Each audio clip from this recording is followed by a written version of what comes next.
Mama pacha piñaku enyugachigwa urjukunata jajakuta pampakunata kuyunchi emeyaita paika piñakuska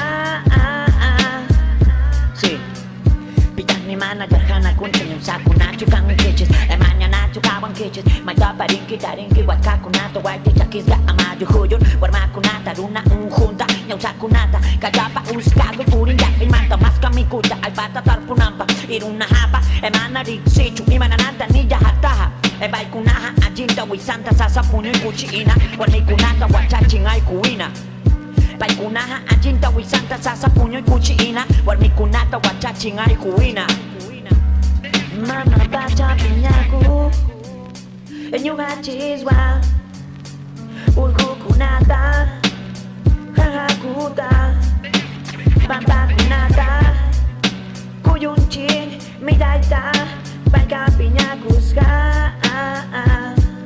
Enyuka ucha sapa puriskani Tunni gaita mahana resikus pamay pizarus kaping mitkirkani Ichas kijapa mana salvakuta taita yara Imata karo paika jonni yaji mata kana naika Enyuka kawa kupti nyuka man kari kuni Chikaro gacha pilpijatska Emana kichu nyuka ta Pitani manager kana kunchu nyusaku nachu kangu kichin Emanya nachu kawan kichin Maita parinki tarinki watakunata Waiti chakisga amaju huyun Warmakunata runa unjunta Nyusakunata Kajapa uskabi purin yakin mata maska mikuta albata tarpunampa Iruna hapa emana riksichu imanananta nija hataha Ebaikunaha ajinta wisanta sasa punyo kuchiina Warmikunata wachachingai huina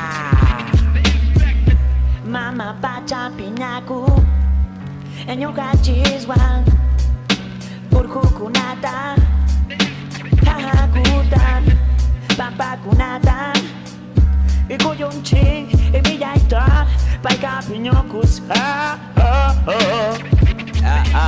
Piñakuska. ¿Quién dice que no hay hambre? ¿Acaso somos ciegos? No vemos. Es lo que redacto en mi poesía. Discúlpame por tener ojos color café y ser trigueño. Porque si tuviera ojos celestes y la cara de Brad Pitt, te hubiese cobrado entrada para que escuches este ritmo. Pero como sé que no eres millonaria ni millonario, decidí hacerlo gratis. Escúchalo, transmite el mensaje, regálale un libro a tu hijo en vez que un primo le un tablet. Dale un reforzado en vez que vacaciones. Cambia de canal, apaga la televisión, mira algo constructivo. Esto es como un cultivo, sigue creciendo con nosotros, en su gran mayoría estudiantes. Nos llaman movimiento inteligente, además de llamarnos raperos, más de 59 años. Dictando clases, haciendo despertar a personas que se quedan durmiendo, con la dosis de su orgullo. Mientras que el millonario aprovecha el descuido tuyo y convierte nuestros mercados en Metro, Won y muchos colegios británicos.